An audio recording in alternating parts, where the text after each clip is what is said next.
Hello, Dan Marr from the Nashua law firm of Hamblett Kerrigan, and I'm going to be talking about the rights of unmarried romantic partners in New Hampshire. I've been practicing here in New Hampshire for 36 years and in Massachusetts for about 28 years. I've dealt with these issues quite a bit in both New Hampshire and Massachusetts. I'm going to be concentrating on New Hampshire today. And I'm going to be talking about people that are in a romantic relationship, they're living together, and what happens when they're not married, either by death, we'll talk about that, or separation, they break up. So first and foremost, in New Hampshire, we hear a lot, people talk a lot about common law marriage. There are people that are in a committed relationship, been so for many years. They just don't believe in in marriage itself. The governmental, they may think that maybe the government piece of paper doesn't need to express their love, whatever it may be, or they may just want to not have the obligations and rights there that marriage takes. But either way, common law marriage doesn't really exist in New Hampshire for living people when they separate. Common law marriage, there's one statute that has been created back in the 1800s. And it hasn't changed. The legislature has many opportunities to change it, but it hasn't changed. It requires that both parties have been cohabitating for 3 years. They've been with the reputation that they're married. They're acknowledging each other as husband and wife, and one of them dies.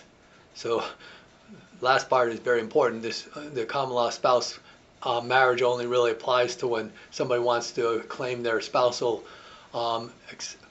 election for an estate of somebody, that somebody dies and they want to get their spousal election. There's a statute that allows for spouses to get elections. If you're a common law spouse, you're going to be able to get that election and get more of the estate possibly than what you were left by your boyfriend, girlfriend, significant other. In that situation though, you have to have the reputation as husband and wife, acknowledge each other as husband and wife, and then again one of you has to die. I had a situation where the reputation was out there. It was up in the North Country, and they had children together, and they wanted to express to the rest of the world, a fairly conservative community, that they were husband and wife. So they'd introduce each other as their husband and wife to business people and other friends around there when they weren't truly married. They weren't legally married. And again, they may have in their own souls believed that they were married, but I'm talking about the legal requirement of marriage with a certificate. They weren't married,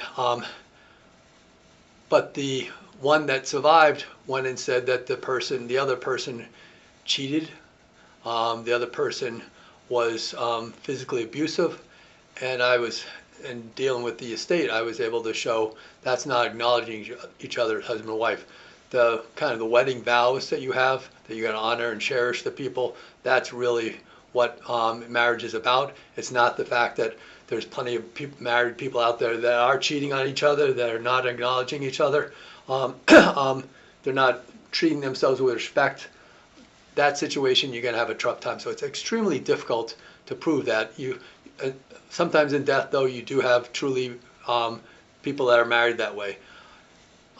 If you don't have that, and you're in a house together, perhaps, and you contributed to the house, and you're not on the deed itself. If you're on the deed, it's very simple. There's something called the partition statute that addresses the court making a determination as to who gets what rights, and the mere fact that they say they have an undivided interest in the property, that's one of many factors that the judges look at, but both probate and superior court can deal with that in a partition statute. They deal with the contributions and how they were treating each other, or not treating each other, how they were treating the property, and what the purpose of the acquiring of the property was. All of that gets factored in. I deal with a lot of those partition cases. But first, if you're not on the deed, you have to also do something called a constructive trust or some other mechanism to show to the court that you do have an interest in this property that is subject to partition. And if you're not on the deed, merely showing that you have been contributing monthly to the property, to the expenses, maybe the mortgage or something, maybe you're paying $1,000 a month towards the expenses, the judges often will say, that's like rent. If you're living there, if this is a property that you both are sharing together, that's an occupancy cost that you would have had somewhere else even if you weren't in this relationship. So that's not going to be enough.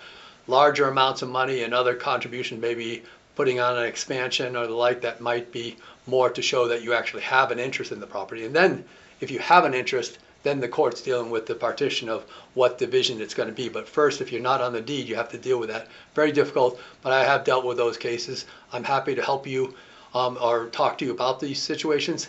I'm Dan Marr again at Hamblett Kerrigan at 603-883-5501, 603-883-5501, or you can check out our website, which is very helpful with a lot of good information. It's NashuaLaw, all one word, .com, NashuaLaw.com. Look forward to working with you if the opportunity arises. Thank you.